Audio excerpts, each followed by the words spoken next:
Welcome. The Word of Light channel presents the story of Moses. That night, the desert was peaceful.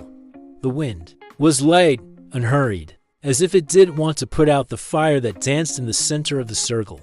It was a small caravan, Bedouins, merchants, children sleeping in their mother's arms. The kind of people who learn to listen more with their eyes than with their ears. It was then that a figure appeared in the shadows, an old man with slow steps, leaning on a staff worn by time.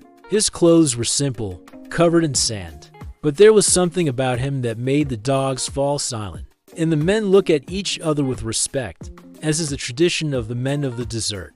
They made room for him by the fire. They gave him dry bread, dates, and a little fresh water. He nodded unhurriedly. No one asked anything right away, because in the desert, those who come from nowhere always bring something that is worth more than gold: silence. Silence. But after a while, a curious young man who could not hide his uneasiness asked, "Stranger, do you have a name?" The old man smiled with his eyes. "Moses." There was a small murmur, but contained. No one wanted to appear foolish. The oldest man in the caravan leaned forward respectfully. "If you are really who you say you are, then you carry a story greater than all the roads in this desert." "I carry nothing," Moses replied. "I only remember." Silence. The breeze blew through the flames and made the fire crackle as if it also wanted to hear. The old man continued. "I was born a Hebrew, but I was raised in Egypt, in the palace of the Pharaoh. An Egyptian princess found me in the Nile, still a baby. She did not know that, while I was suckling on her lap, my people were bleeding under the whips of the overseers."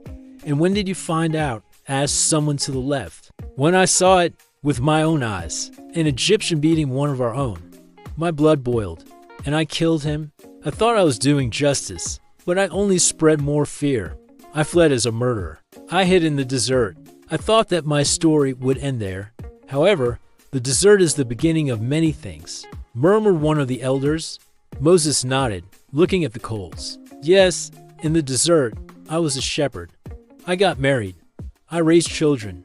I forgot about the palace. And it was then that God spoke to me."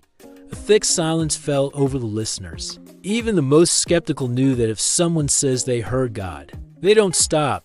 The bush was burning, but it was not consumed. And the voice came from him, "Take off your sandals from your feet, for the place where you are standing is holy." I trembled. I hesitated. I made excuses. But he sent me to Egypt alone. The boy who was getting better positioned to listen intervened curiously. "No, child." With him, the flames seemed to grow round Moses' staff, as if they were also remembering. "I faced Pharaoh. The plagues came one after another, like hammer blows on the door of pride. But it only opened when death passed by and took the firstborn. The people were freed. We marched on. In the sea, someone whispered, almost like a child asking for the favorite part of the story." Moses did not smile, but his eyes shone like the reflection of water. The sea opened, as if the earth had been torn apart by the hand of the Creator himself. The people passed through, and the Egyptians not. After that, it was the desert. Again, 40 years? The young man was surprised. 40 years. Thirsty, fearful, tired, and yet with miracles. Manna fell from the sky. Water flowed from the rock. A cloud covered us during the day. A pillar of fire guided us at night. And the people, did they obey? Another elder asked the patriarch. Moses looked up at the sky, as if hearing a distant voice. "Not always. They made a golden calf. They grumbled. They wanted to go back to Egypt. Some wanted to stone me. Others wept in longing for a time they only remembered with fondness. And the Lord," they asked almost in unison. "He was just, and he was merciful. But with me," sighed Moses, "he was just with me. Because of my disobedience, I did not enter the promised land. And does that not revolt you?" The question pierced the air like an arrow. The elders widened their eyes, as if fearful of the young man's boldness. Moses only closed his eyes for a moment. "No, because I saw the Lord. I heard his voice. I was with him on the mountain. I received the tablets with his laws. I spoke to him as one would speak to a friend. That is more than the earth, more than milk and honey.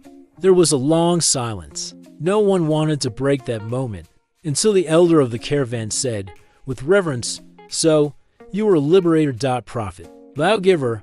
Moses nodded slowly. "I was a servant." The ember crackled like a whispered amen. And then, he stood up, as if his body, even tired, still had one last journey. He picked up his staff. He thanked him with a nod. "Where are you going now?" someone asked. Moses looked at the desert ahead. One more mountain. One more night. One more step, and he left. Moses disappeared into the shadows of the desert. No one saw his last breath. No tombstone bears his name. But God saw, God buried. And this is how the servants who walk to the end up. Not with statues, but with presence. The fire continued to burn. And no one in that circle ever forgot the night they heard, from the mouth of Moses himself, the story that the people would forever call liberation. Amen. These are the wishes of the Word of Light channel. See you soon.